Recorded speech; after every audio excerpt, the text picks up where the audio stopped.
All right, today, ladies and gentlemen, what we're going to be looking at is lesson 2.1. This is a complete change from what we had already.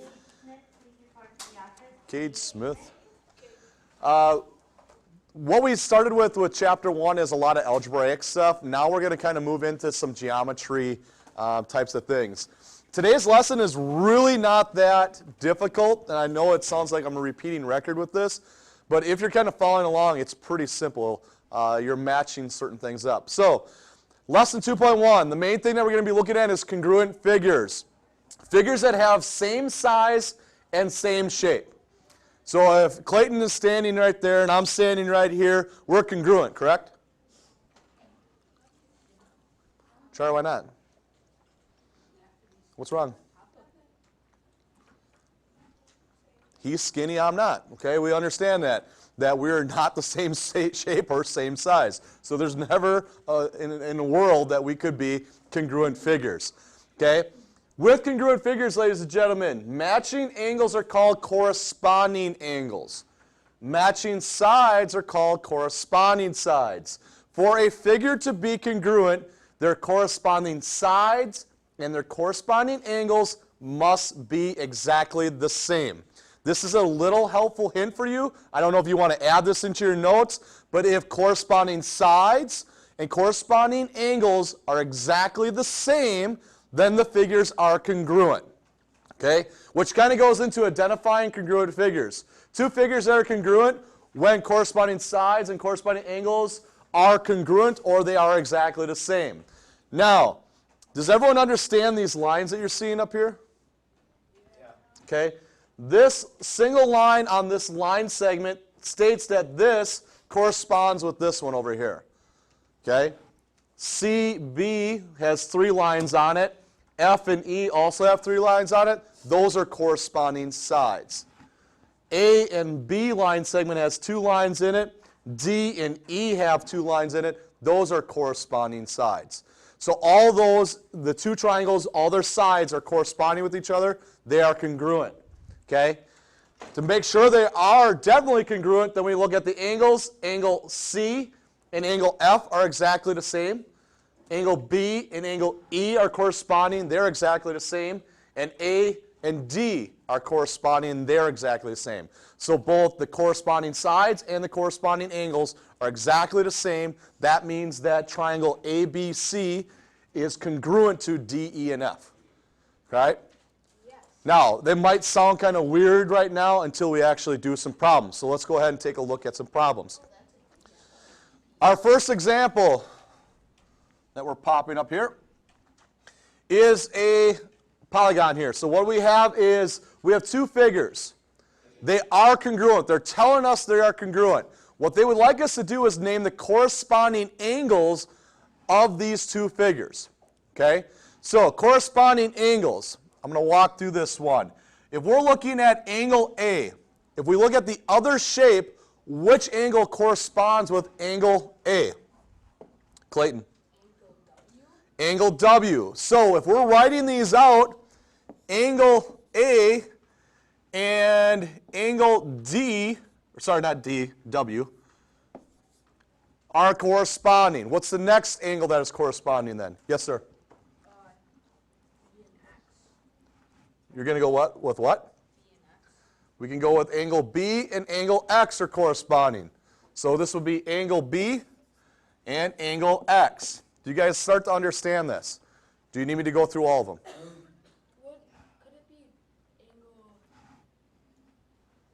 angle? Okay.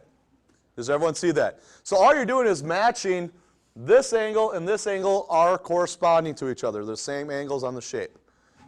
This angle and this angle are corresponding, so they're matching each other. Okay. Now it asks us to do corresponding sides. Well, a side of this shape would be A and D. So line segment A and D is equal or corresponds to which other one on the bottom one? Aaron? W and Z? Yep, W and Z. So then we just put W and Z. Now the line above it shows us the sides. You could write it like that.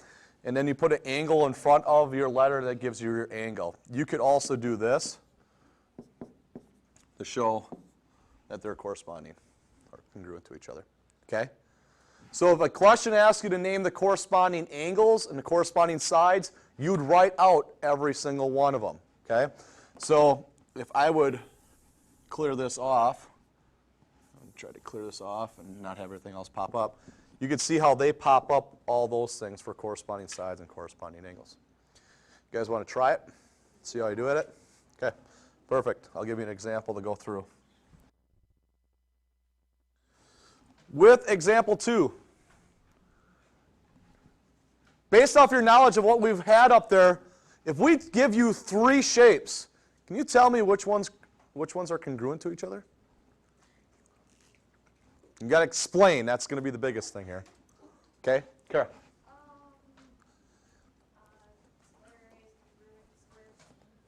Okay, why is square A and square C congruent to each other? Grace. It's the same length on all sides of both. Okay, so we have all the lengths on the side. We have 8, 8, 8, 8 here. And then for the other one, we got 8, 8, 8, 8. So corresponding sides are exactly the same. That's step 1. But for something to be congruent, it cannot just have corresponding sides being congruent. What else has to be congruent? Yeah. Angles, and they're squares, so all angles are what?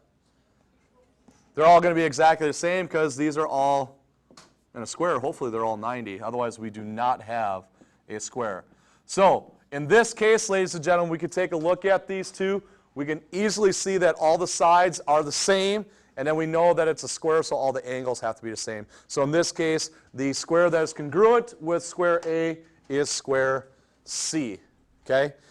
All right, I'm going to give you another example here. You can go ahead and take a look at this one and give it a try. If we follow the rules on congruent figures, can we find missing things then? Okay? So they're telling us right now that these trapezoids, A, B, C, and D, and J, K, L, and M are congruent. So based off of that, in our definition, if it is congruent, that means corresponding sides and angles are exactly the same. So if I'm asking you a question based on what you see up here, what is the side length of JM? Side length of JM. Chloe, 10 feet. why do you think it's 10 feet? Because, well, first of all, it says trapezoids A, B, C, D, and J, K, L, M are congruent. Yep.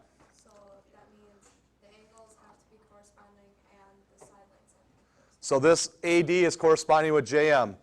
That means that LM corresponds with CD, KJ corresponds with BA, and KL corresponds with B and C. What's the perimeter then of this? Aaron? 42? 42? Wait, I want to... You want a little too much. 32. So we could find the perimeter of this because these two are congruent. We could add up all these. Or we can do just what I did here and put all the numbers over there and add them up also. So that's what we're going to be doing, ladies and gentlemen. So we're taking a figure. If we know it's congruent, we should be able to find all their side lengths. That's it. That's this lesson. Okay? So with that being said, ladies